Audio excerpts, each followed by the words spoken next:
Do I need the microphone? Yes. Yes. Is this better? Okay. I feel as though I'm on stage and... You are. Yes, okay. I'm going to introduce myself first. My name is Jonathan Fine. I work at the Open University in the United Kingdom, which is the United Kingdom's leading provider of distance education. So people study at home, perhaps study part-time. It's traditionally people who weren't able to go to university at the normal age, perhaps were married or had to work, or people who are retired. But it's also sort of involved in lifelong education. I'm sort of giving that to you as a sort of background where I'm coming from, because where I work at the Open University... Do you want to come in? Yeah, why not? Because where I work at the Open University, we're sort of like a publisher of educational material. You take a course, you get stuff sent to you. And my particular speciality is, I'm in the publishing area, is working with mathematical content. And as you know, you probably, who here has heard of LaTeX? Oh, excellent. Okay, it's a wonderful program. Everybody that does a maths PhD uses it, learns how to use it as part of the PhD. Well, of a certain age, I'm too old for that. I learned it later. But we've got the problems with XML, with virtual learning environments, web pages, all those sorts of things. And one of the big problems we have is getting print material which is technically demanding. And mathematics is one example of technically demanding material. And another example of technically demanding material is, for example, tables. Tables can be very technically demanding. Music, chemistry, anything that requires special symbols and notation or diagrams. So technically demanding material on web pages is difficult, or can be difficult. And that's a problem that I'm dealing with, and lots of other people are dealing with. And that's what I thought I'd talk about, rather than a specifically Python-esque thing. So that's let's see, that's me, that's where I am. We're in Florence. This is my first time in Italy. It's an amazing city. We'll perhaps learn a little more about it during the talk. So there's four major parts. The first part is math and web pages, where I'm going to survey the state of the art, if you like. And math, even if you don't care about mathematics, I suppose you're a Syrian scholar who does not care about mathematics. You do care about technically demanding material.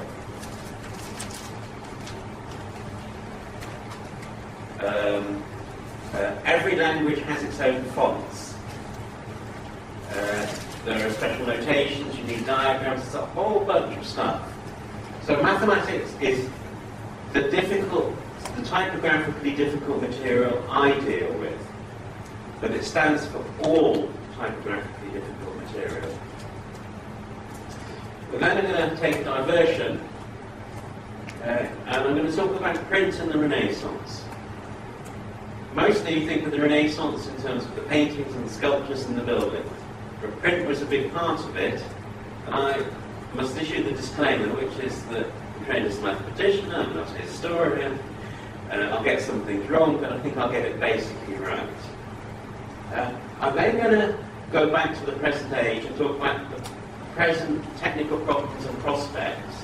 And if you're wanting to come to this talk and learn what to do this week, the answer is muddle on as you've been doing already. Because that's all that's going to happen, is we're going to be in a period of muddling on with small progress. But I think what I'm trying to do here is say, this is where we want to be in 5 years' time. Perhaps we can help get there the way we do things now. And then this is, if you like, echoing this one here, which is, I don't know, all sorts of comparisons are made between the print revolution and the internet revolution. And I don't see why I shouldn't join in as well. So that's where we are. So math on the web, and that's what we're going to do. This is an open source project called MathJax. It's gone all off the lead bridge and it's doing quite well. There's the URL at the top. You see the formula at the top right? Bonus point, who can tell me what the first formula is? Can you see it? It's the bigger number. Who knows what it is? No, alright, the second one. It's nearly Pythagoras, isn't it? If the theta were 90 degrees, or pi over 2 as mathematicians say, then it would be 0, it would be Pythagoras. This is a cosine draw. So I go, that's mathematics on a web page, and it looks quite nice. And that math is not a bitmap. And what I've done here is I enlarged the web browser and took a screenshot. And then it's in a PDF, so it's been sampled twice, so it may not be perfect. But you see it's scalable. You see, that's double sampling error. It's not really like that. What they've done is they've used the existing technology to work on all graphs as best they possibly could. And so there are things, they use text, math fonts, excellent thing to use. Now, the user may not have them installed, but web fonts allow you to download fonts from a server. Do you remember the old days of PDF where, oh, I didn't invent the fonts and everything came out in Courier? Well, we're still at that stage with the web pages, unless we use web fonts. Then the math typesetting is derived from text, math typesetting, so it's got good algorithms. And then it's using HTML, CSS for sizing and positioning the glyphs. So each one of these things has a bit of HTML and CSS. Say, put this character here, put this character here, put this character here. And of course, if the character isn't exactly from the right font, it comes out garbage. So that's pretty nice looking. I'll take questions at this point, or as we go along, if you want. Yeah, at the back. What is the formula? Oh, that's a Bessel function. Could you go one slide back, please? What was the open source project? MathJax. Yes. Okay, it's leveraging off Ajax as a give it a bit of buzz. Yeah. I don't really know what Bessel functions are, but they're very important in physics. And Bessel was an astronomer. He was contemporary with Gauss. Later on, we'll sort of discuss a bit how it was possible for Gauss to be. You see, without print, I don't think there would have been a Gauss or a Bessel. So let's move on again. Okay, so wonderful display. Now, can we print it? Yes. Old technology. We know how to do this. We know how to print it. Well, I tried it in Internet Explorer 8, and it seemed to work actually. And I got the preview, but only on my machine at home. And then the MathJax wasn't actually working on my machine at work. So I don't actually know if it works properly. I sort of use PDF printing so that I get a scalable print rather than a dot matrix print. You can print to a PDF device. So it might possibly work, and it's good to have something working in Internet Explorer. Let's look at some of the other. Okay, Firefox 3.6. Well, sort of. You can read it.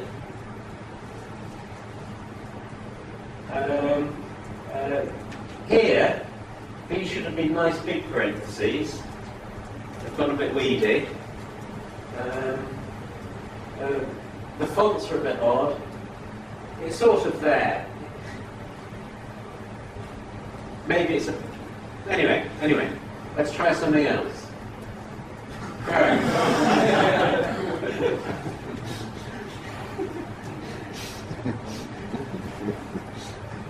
Now the nice thing about Chrome is it doesn't provide print preview. Anyone from Google here? Or the option to print things at landscape. Okay, so Chrome's got it wrong. An opera. It's not wrong. As good as far as it goes.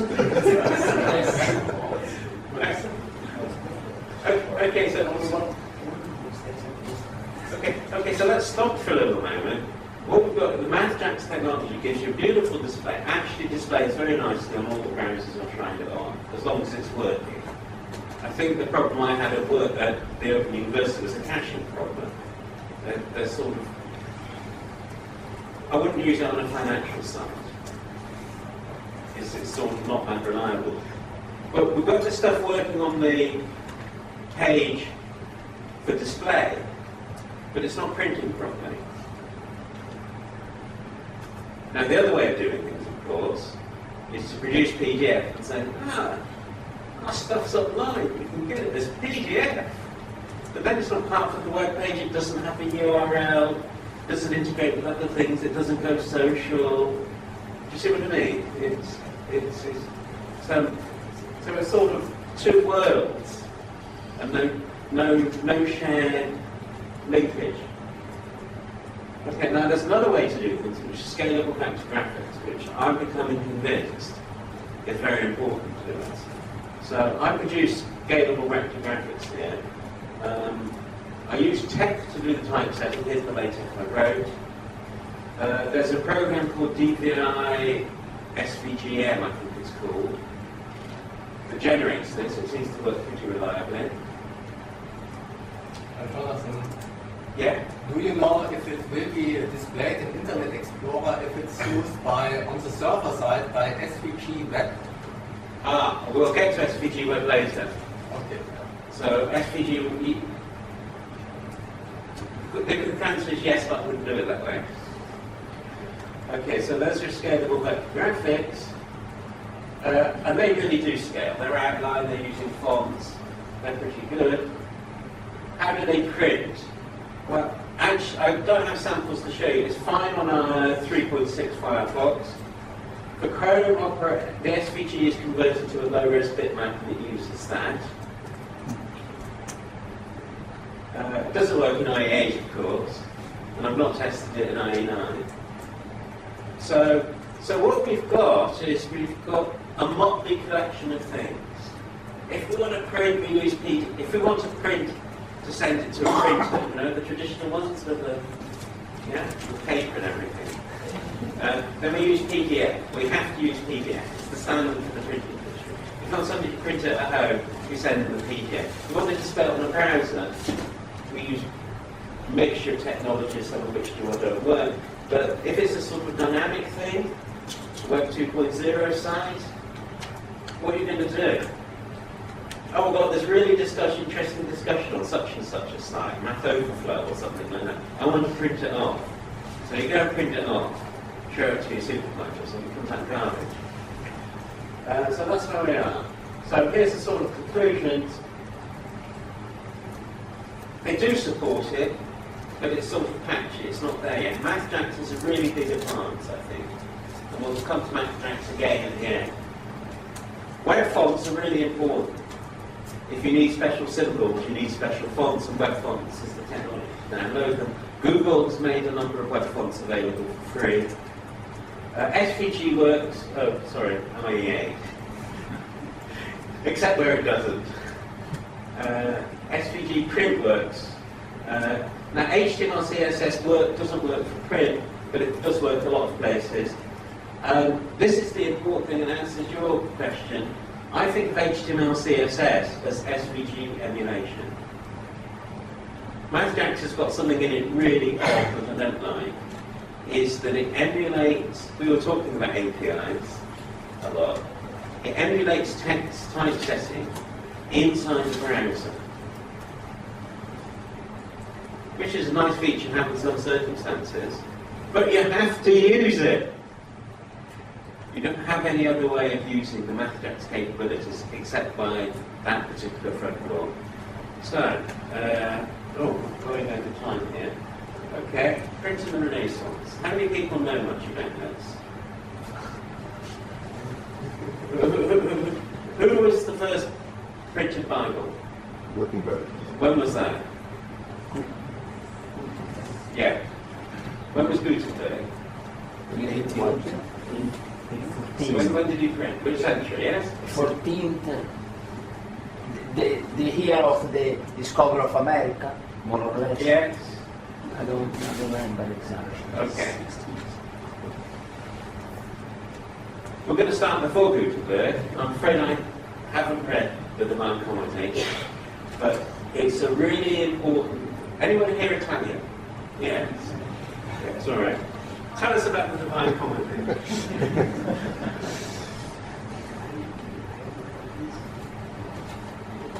It's what? Yeah.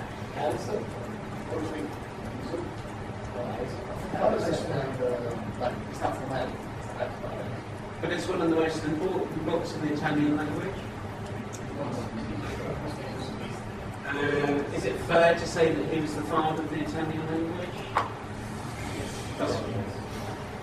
That's what I read in Wikipedia.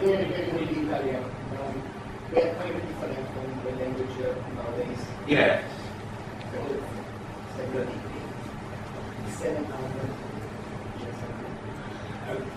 Okay, so let's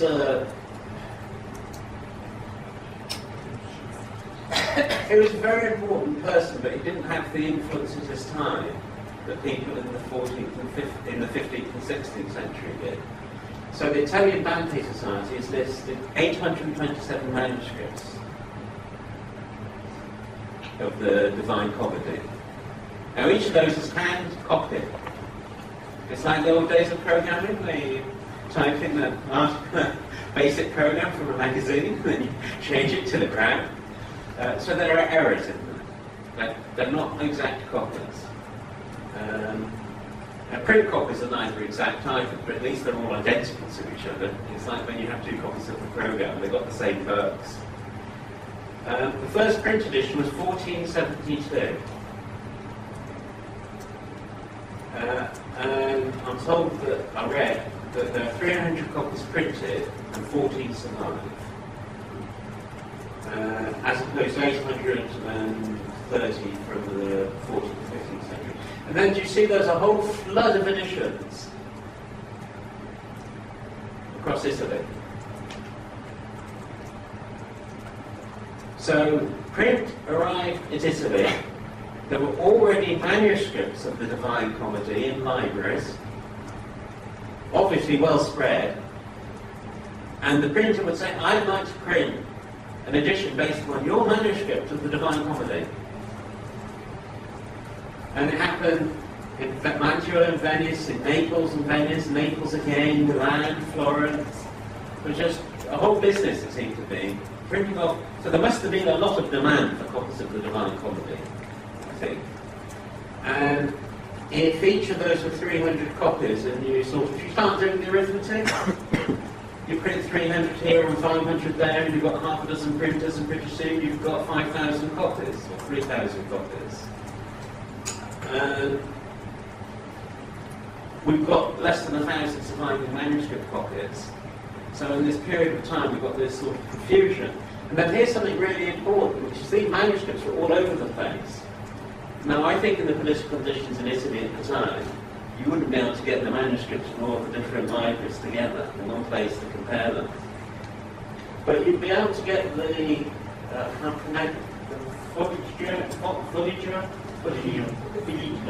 you'd be able to get the edition from Reggio, Mantua and Venice together in one place and compare them, even though you couldn't get the original manuscripts.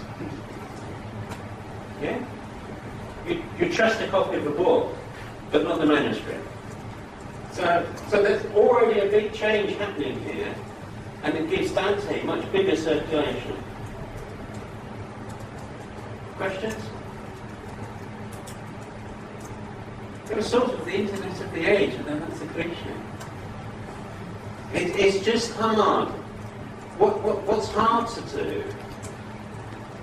We tend to look back with our own lives and view past history as the precursor to what's happening now. Whereas at that time, everything looked very different.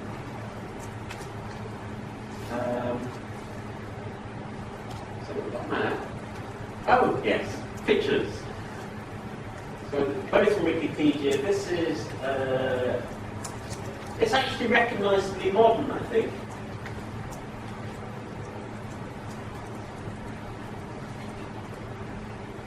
You've got the modern page layout. You do have an illustrated, it's still a luxury item, you've still got the illustrated letter, which has been done by hand. And on the other side, you've got a mathematical diagram. Probably as good as anything you can get on the web today with bitmap graphics.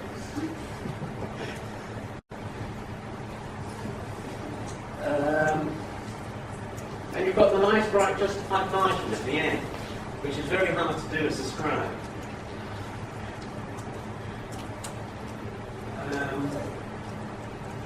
The letters, by the way, these letters go back to Roman times. There's a very famous column called the Trajan column in Rome, which is the basis for these letters. Let's move on. There's a technical term, which is a Latin term, and I'll mangle the pronunciation, editio concept.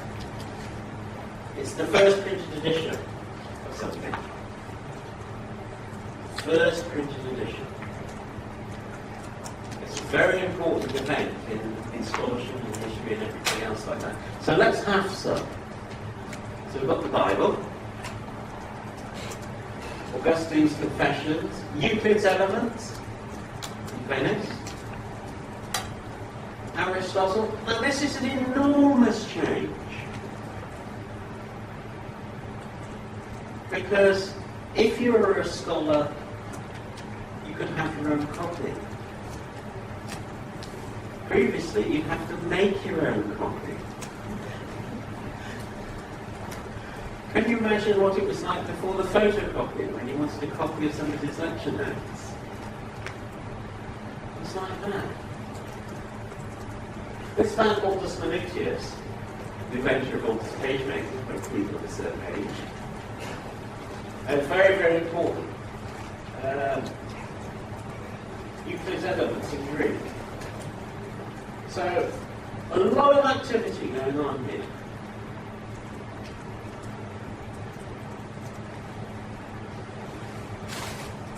And here's a couple of editions from the one is by Aldous Manutius, and then the Aldine Press is what it became when he became a company.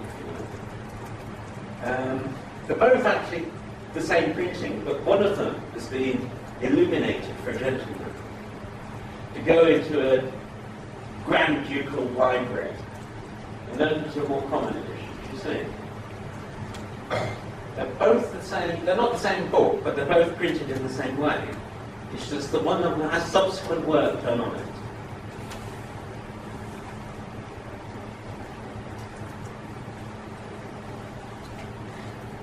And again, I think that, now here you've got special fonts, which is something we've been dealing with before. You actually have to make fonts for these characters. I mean, I didn't talk about the art of font making. I think goldsmiths was one of the skills needed for font making. You need to be able to make things fine and small. But anyway, wrapping on. So we'll go back to the traditional way of doing things, which is manuscripts. The Laurentian Library is here in Florence. So I don't need to show you a picture. You can just go out and have a walk and have a look at the Laurentian Library. And it's commissioned by the Medici, by one of the Medici popes, and I don't remember which. It took a long time to build. It's got 11,000 manuscripts in it. It is actually a tremendous manuscript library. And it's also got a large number of early printed books. If you find out information about the Laurentian Library, most of the focus seems to be on the architecture, on the building. But we all know that a library is a place where you store books. If there are no books in the library, it's no longer a library. And a lot of effort was made to copy books. There was a trade in Florence of book copying, book merchant. Much of the manuscript collection is online, so you can get online editions of the Divine Comedy by going to the Laurentian Library website. Now, that's one way of building a library. Big building, prestige architect, sponsored by the Pope. Here's another way, called the Smoothies. So he set up shop in Venice. He invented Italic type. Never existed, and it allowed him to get more letters on the line. It sort of worked a bit better. Also the modern use of the semicolon, if you care about these things. But this is the thing, he's introduced pocket editions of books. Books that will go in your pocket. A bit like the iPad, if you know what I mean. And again, this is a big difference. You've got a book on nature, and you can actually take it to meet nature. And it's your own copy, so you can write in the margin. He did work of scholarship. He set up people to do work of scholarship, so it wasn't just a question of, oh, send this to the print, send it to the typesetters and sort it out. He actually regularised things a lot, and created, if you like, standard editions of things, and laid the foundations for scholarship and for currency. Now, here's the numbers. I think he printed about 10 editions a year of various types. And the normal print run was about 200 to 500. That was the sort of size of the print run, I think, at that time. So let's do the arithmetic. He was printing 10 editions a year. 10 editions a year with a print run of 500 is all the manuscripts in the Laurentian Library every 27 months. And he's just one of them.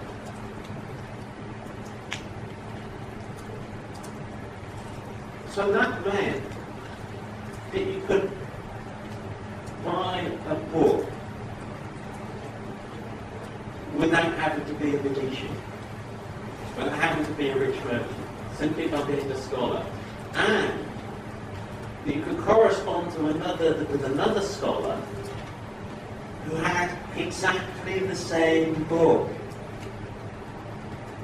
Not two different copies with two different collections of page numbers and everything else like that. Exactly the same book. A shared experience that travelled hundreds of miles. Books were changed to libraries because otherwise they wouldn't.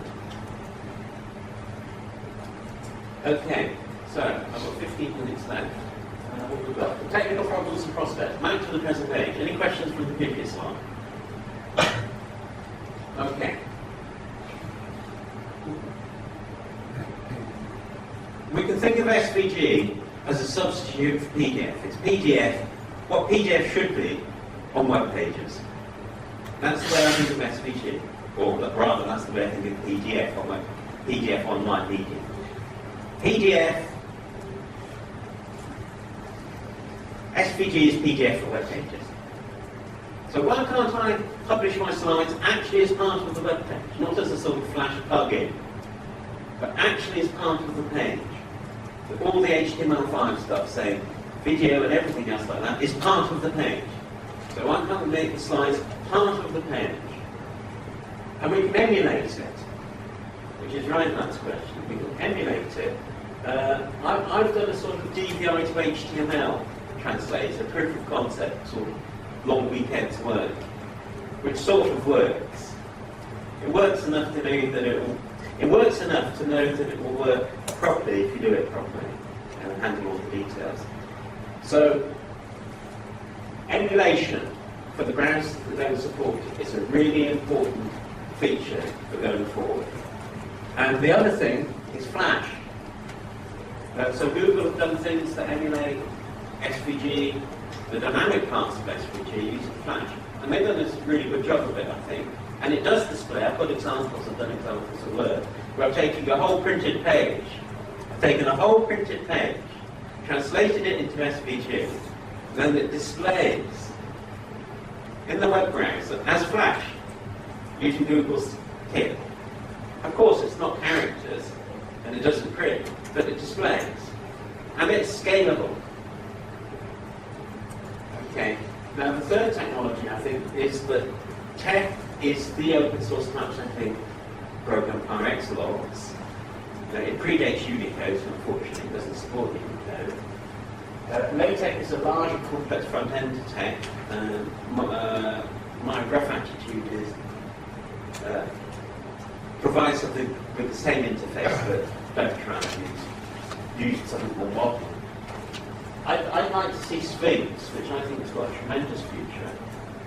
Sphinx solves the problem by saying, here's the material, here's the HTML rendition, here's the PDF rendition. And that is probably the best we can do at this stage for complex material. If you don't rely on the browser to do anything related to print.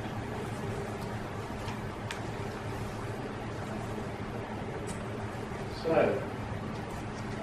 any technical questions? Comments? I think there's a big opportunity waiting here in terms of if you can get it to work properly, there's a lot of things you can do, and a lot of people will be interested in it.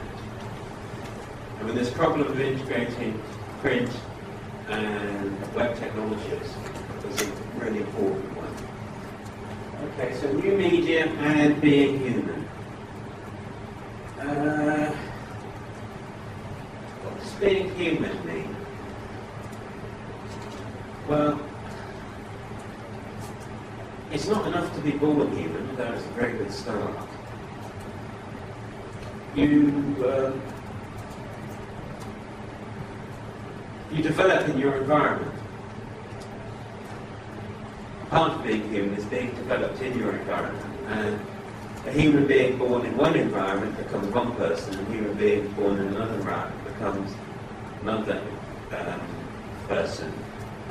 We've got a situation now where some of the Scandinavian countries say that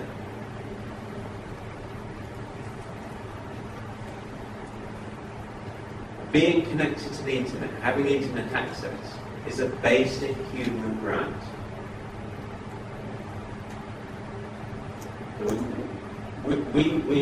We consider, for example, the access to justice as a basic human right. And somehow, without these capabilities, we are substantially diminished as human beings. So, that's what I mean by being human. I don't just mean having the physiology, but having the social, psychological, mental, and all sorts of other connections with other people and with human institutions. So, what happened then and now? Well, print really helped spread the Renaissance. I focused on the Renaissance in learning, but the same applies to art, theory, and architecture. Got some bonus slides on that. And the Renaissance, I think, brought about a big change in human relatedness, and our conception of what it is to be human,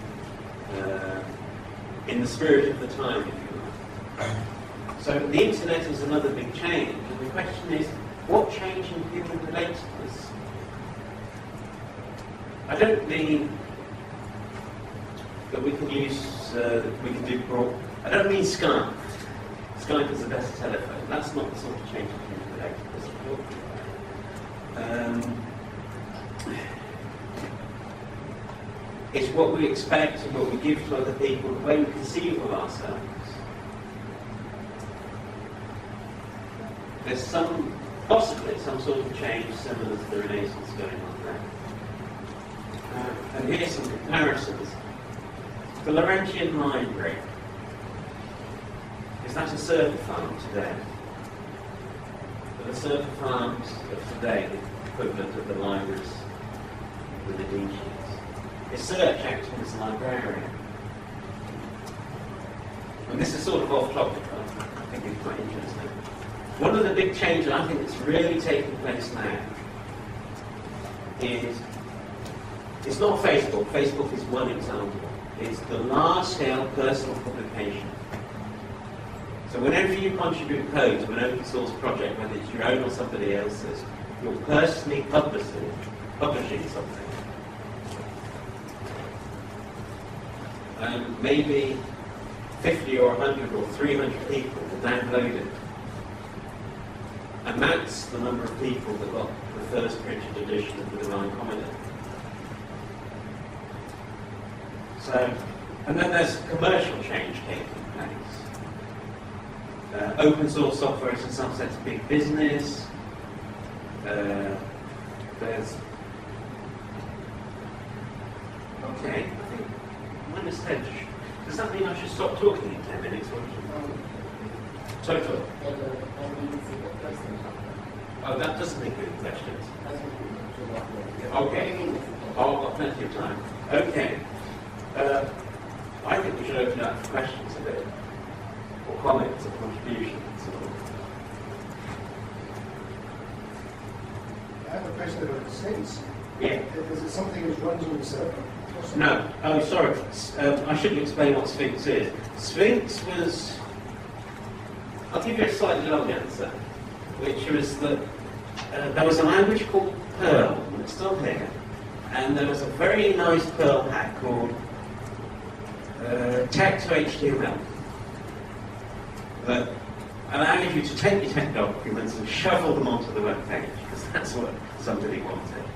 And the Python documentation up to 2.5 or 2.6 was produced using a highly modified version of LaTeX to HTML.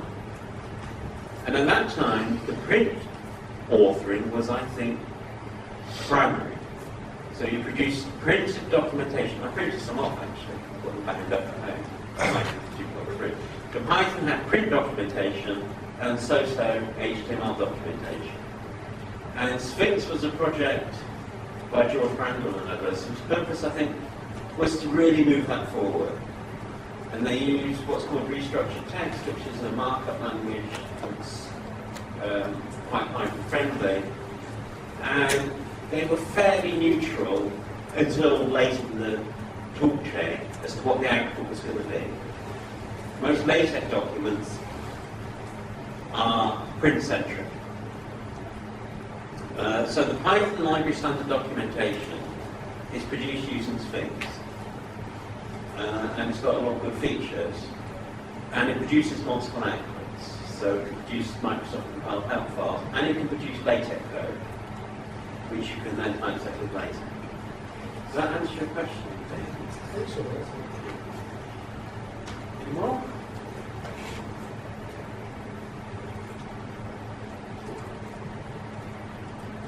Yeah. How does Sphinx handle translation? Oh, you mean, when you say translation, you mean foreign languages? Yes, with different, when public different languages and the same different English, I think it's really difficult. Yeah, it's not an automatic translation. I think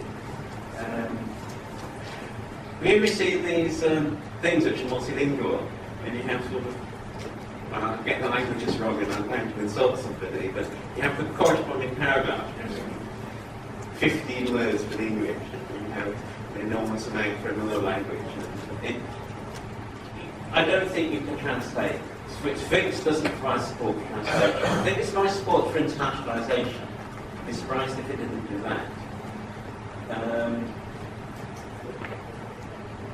What's worth mentioning, because you mentioned it, was one of the big enterprises in the 17th century was these massive polyglot Bibles, where the Bible, in different languages, from different editions, was published side by side. So you had the Aramaic and the Greek and the Latin, all from different manuscripts, which allowed the scholars to compare what's going on. And that's quite important because actually the internet is making an enormous difference in terms of the study of old manuscripts. Old manuscripts now, it's now standard for all manuscripts to be online and to be linked to critical apparatus. And there's a group in Birmingham with one of the organisers of the last year's EuroPython part of the team. We're working on a new critical edition of the New Testament. And it's a sort of combination of manuscripts digitised and then Web 2.0 for people working on them. It's absolutely amazing.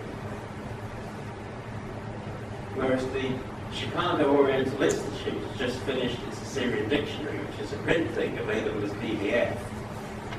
And it's took them 90 years. Yeah. I like to have the possibility, while I'm chatting or discussing on the work with some colleagues, to be able to write my later question and see, and see each other what I'm writing, and also at the end print it or say that as a PDF. Do you think this is possible? Okay. Not quite. Text is a wonderful notation for mathematics because this is text. Mathematics is really text, but it's structured text. You know, like a program code is text, but it's structured code.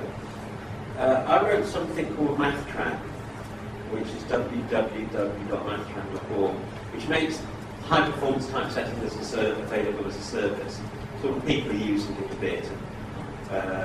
But I was discussing with somebody, one of the ALs, and what they'd really like is a combination of Skype and something like MathTran, where you could put your formula in and send it to the other person as a formula and not as a graphic, in combination with Skype. Perhaps when everything goes through the web page, if you did Skype through the web page, it would all be a lot Well, easier. I can use Skype just for voice, but Yeah. using internet for pictures. That's right. So we're not quite there yet, but I think it's well worth doing. I mean, actually, the same thing with email. We've got mathematics. Do you work as a mathematician? I am a physicist, but That's close I'm enough. the same. Yeah, if you could put mathematics in email and actually have it typeset for people who wanted it typeset, that would be really good too, I think. Yeah. Any more?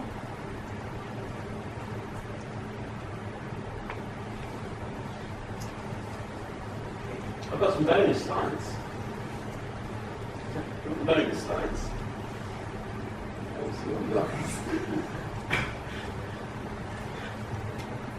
Okay. The other part of the facade was by a man called Leone Battista Alberti. He produced the first book on perspective. No, you can. The re edificatori. Do you want to say a few words about it? The first book on architecture, the re edificatori in Latin, perhaps, I don't know. Yeah. Insomma, rimasse così.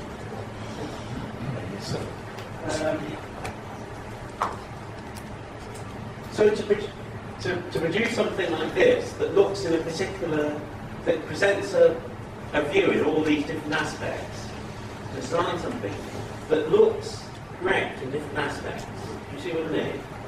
You've got this thing, and before it's built, you've got to know how it's going to do, know how it's going to look like. And yes, you can make a scale model, but you can't make 20 of them. So you have to sort of understand perspective and put yourself at different points in the square to see how everything looks. And similarly for all parts of architecture. For architecture you need perspective. So that's something needed. And yes, he wrote De Cultura. He also wrote On the Art of Building. And this is my way of saying the Renaissance was spread through print. Print really had the Renaissance to spread. Can you imagine what would happen if this book were disseminated through hand copying. Big difference. And then later on, we got a man called Vasari, who built that big corridor that links the two Medici palaces. And he produced a book with an enormously long title, which deservedly gets abbreviated to Lives. It's the lives of the great artists and sculptors. And the second edition even had woodcut portraits, so you could see what these people looked like. Apparently, it had a consistent and notorious favour of Florentines, favour of Florentines, but it's the still the basis. And he, I think, was the first person to use the word Renaissance to describe the situation. So you can think of him as well, it's a bit unfair, but he did work very closely with the Medicis. So you can think of him as sort of Rupert Murdoch at this time. And this really publicises the Renaissance, helps create the spirit of the time, if you like. And it's no longer a sort of localised thing in northern Italy. And it really spreads everything. And sorry, it's not part of it. There we go. Do you see how architectural it is? No, they did that with the books at those times. They built their books like monuments. And you remember the books with the spines, with the sort of, with the embossed leather and everything. The book was a monument of sorts. But this was printed in hundreds of copies, possibly even 1,000. And that was an enormous difference. Any more questions? Can we go back to the technical stuff? I'm quite excited by the possibility of getting... What about UTF? PDF? UTF. UTF. UTF. Well, UTF is encoding for Unicode. Exactly. And anybody who's doing things the right way uses UTF only for... It only arises when you store and retrieve data, or when you transmit data. Inside programs, everything's Unicode. UTF is very important. But I'm not sure what question you want to ask about UTF. If UTF used in the technology you have presented. Sorry? So if the UTF using the technology you have already presented. I think Sphinx will support UTF, but the translations of LaTeX probably won't. So the mathematical characters have their places in the Unicode table. Well, Greek alpha is Greek alpha, but the double struct letters for the real numbers and so forth actually have their own places. And there's a conflict of sorts between \alpha and the UTF representation, which is not comfortable at times. So there is a dissonance there. I've got to stop in a moment. Any more questions? Like 5 minutes left. I don't want to entertain you, but... With the mathematics and all this, that's all nice. There are several solutions over the years. I'm sorry? There were several solutions about how to make math formulas to the web. Yeah. How is it with tables? Do you think there With tables? Tables. Will there be a change to make pretty printable tables? So the question is, can we do tables like we do math jams? Well, I shouldn't want to go into it. Sorry. I'll just go back to the slides.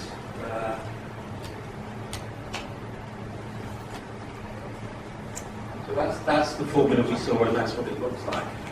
And what they're doing there is they're constructing HTML and CSS commands, positioning everything exactly, and there's a great technical feat to get it to work across all the browsers. Unfortunately, they don't expose that. I've produced a hack called DVI HTML, which will handle anything that tech can typeset, including tables. It handles it badly, but it handles it. I mean, when I say it handles it badly, there's all sorts of things that haven't been sorted out. But most of the time, it gets the right character in the right position. That's not good enough. You need 99.9% reliability, and I get 60% reliability. But it proves that it can be done, and that's up on SourceForge. So it could be done, but I think the important thing to say is this is an emulation of SVG, and what I haven't talked about at all is accessibility, which is really important. And if you can get accessibility into that mixture, that's both difficult and variable.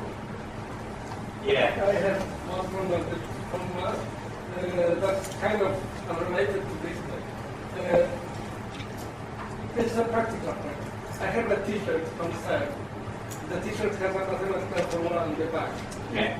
So that it looks easy and stuff. But I don't know what this formula means. I have a huge internet, but I have no way to search for this formula to know what it means. Well, doesn't exactly answer your question, and it's off topic, but it's worth saying. There's a wonderful place called the Online Encyclopedia of Integer Sequences. It used to be a book, and it's now called the Online Encyclopedia. So if you think of a sequence of integers that is mathematically, physically significant, and in some cases they have some jokes in as well, it'll be in there, or if it's not, you can add it. And it's got something like 100,000 entries. But how do you actually search for formula? Well, that's the problem, is you can't, but you can search for numbers. So if you had some numbers on the back of your T-shirt, you could have searched. No numbers. No, you have to ask somebody who's the colleague at the back of the room might be able to tell you. I mean, this is an interesting problem to be solved. In general, mathematical. There are people working out of Jacobs University who are mining the Internet Archive. There's an archive where mathematical articles are published. I promised I'd talk about it, and I didn't.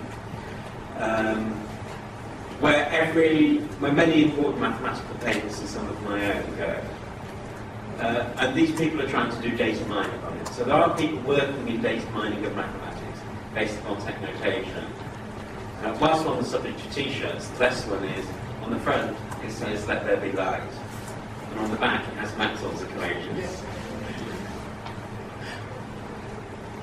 Any more, or are we finishing? One more question from the robber?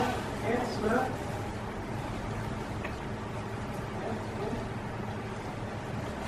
We finished then.